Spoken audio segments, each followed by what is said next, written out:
We're currently at the precipice of next-generation gaming hardware.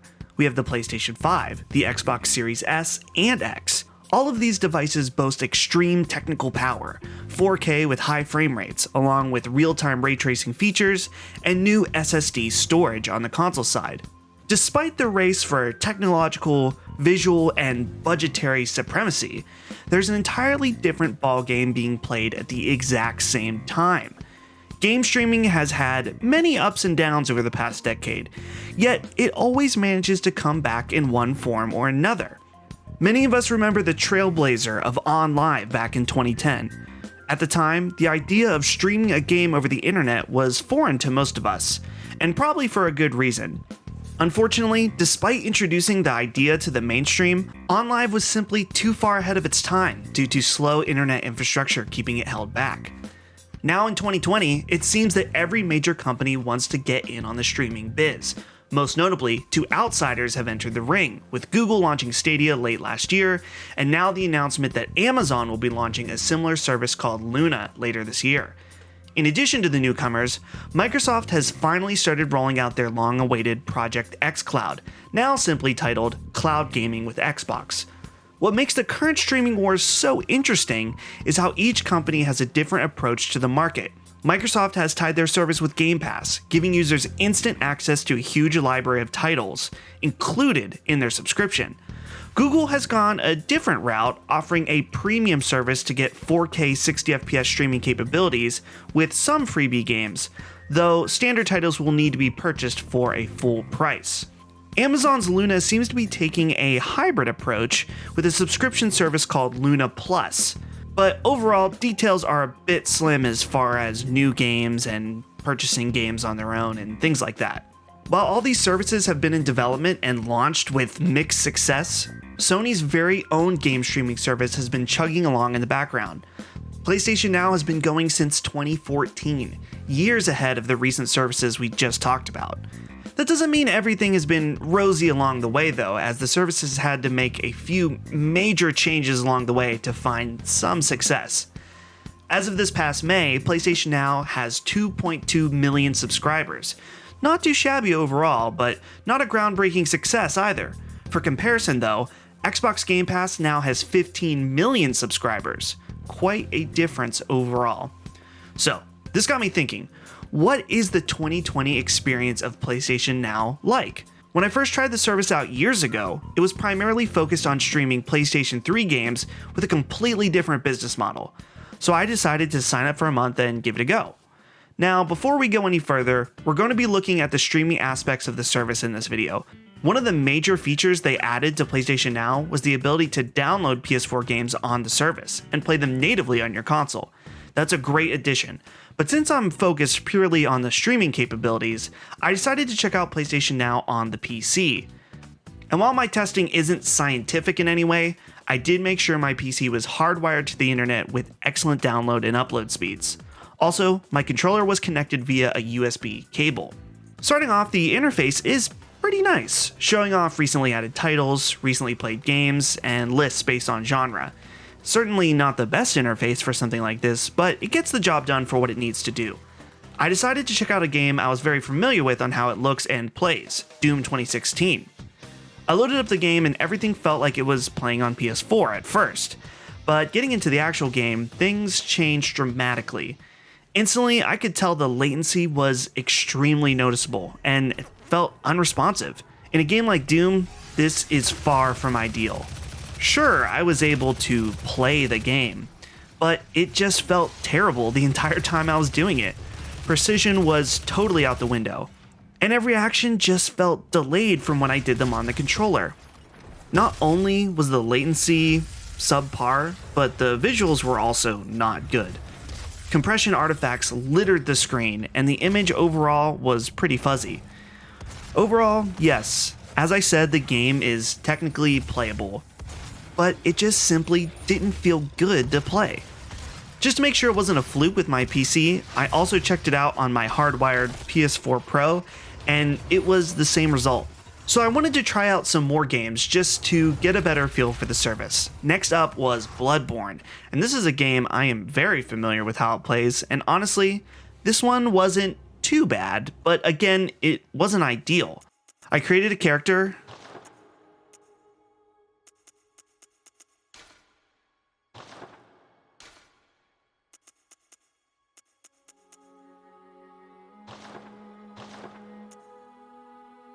and played around in the opening area. The lag, again, was noticeable for sure, but for some reason it didn't feel as noticeable as Doom. Maybe it's a first-person shooter thing or something, but anyway, I nearly killed the cleric beast, but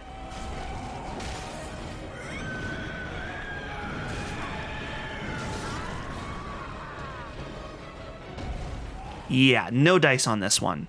You're welcome to use whatever you find. Even the dark, should it please you. What the fuck? Since PlayStation Now was and still is PlayStation's only answer for playing PS3 games on the PS4, I decided to check a few out as well, starting with Killzone 3.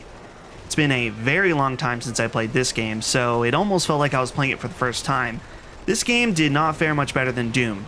Controls were totally laggy and just felt off. Also, compression, real bad. So, we've checked out some games on PlayStation Now, but I want to check out some games on the other streaming platforms just to get a little comparison. Unfortunately, I was not able to test Xbox's streaming service since I don't have an Android phone. I know it's eventually coming to PC, so we'll have to check back on that at another point. Google Stadia was simple enough to sign up for and set up, so I decided to check out Destiny 2. And overall, the experience was better than PlayStation Now, but it's still just not ideal to me. Sure, the game was running at a really good 60 FPS, but the game also looked compressed. As far as the latency, it was much more playable than PlayStation Now, but it still didn't feel quite right to me. Now, to be clear, everyone has a different tolerance to latency. To some people, it might feel totally fine, and honestly, more power to you. For me though, I have an extremely low tolerance to latency. Yes, I was the annoying guy at the party that would stop everything and make sure the audio and video were perfectly in sync for Rock Band and Guitar Hero. People loved that about me. Anyway, to round things out, I decided to just try a quick third option with GeForce Now. This one is a bit of an odd one as you don't actually buy games from Nvidia, but instead you pay for them on Steam and then connect your Steam account to their service. This seemed a little weird to me at first, but overall it actually makes a lot of sense since a lot of people would prefer to buy games from an already established storefront that they're confident isn't going to get shut down in a year or two, which is probably what's going to happen to your games on Stadia. Just saying. Got signed in with my Steam account, everything was good, and I decided to check out Witcher 3. And then this happened.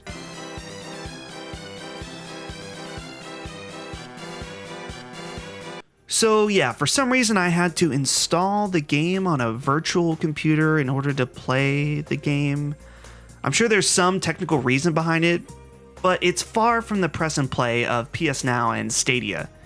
GeForce Now did have some interesting settings that led me to dial between graphics and performance. While I was on performance, the latency was low enough that it met my unrealistically high standards, but the overall compression wasn't so hot. Switching things up to a better graphics options did make the overall image more clean, but latency became much worse. And even then, it still didn't look as good as running it natively on a PC. So let's circle back to PlayStation Now. Overall, I have to say I'm not impressed with the quality of the game streaming at all. Everything looks compressed and far from ideal, and in my opinion becomes a lot less fun to play due to latency. Sure, it could be possible that if you're closer to a data center, you might have better results than me, but I can only judge things based on where I currently am. And with that in mind, Stadia and GeForce Now did provide better experiences, but I personally wouldn't consider them a viable option either. To me, it all comes down to how the game feels, and none of these streaming services have really nailed it. I'm sure you could get away with playing a game that is more turn-based or slow-paced, but even then, you're still getting a ton of compression artifacts, and the game is just not going to look that great. So as it stands, PlayStation Now's library of PS4 games that can be downloaded directly onto the console seems to be its saving grace. There are some really great games on there, but if it's worth $9.99 a month will be up to you. With PlayStation 5 on the horizon, I really hope we get updates to the services PlayStation offers. Sony may have been the first true player in the streaming space, but it's clear they've fallen behind. Either way, the competition will only continue to heat up. I'm hearing great things about Xbox's game streaming on Android, and love 'em or hate 'em, Amazon is a powerhouse when it comes to internet infrastructure with Amazon Web Services, so you have to imagine Luna could be a competitor in the space. So, what do you think of PlayStation Now? Is the game streaming something you use, or do you find the quality subpar? What could PlayStation do to improve PlayStation Now? Let me know down in the comments below, and while you're here, you've got to subscribe to us here on Colin's Last Stand Side Quest to make sure you don't miss any future videos from us. That's all for me, but there's still one more game I have to test.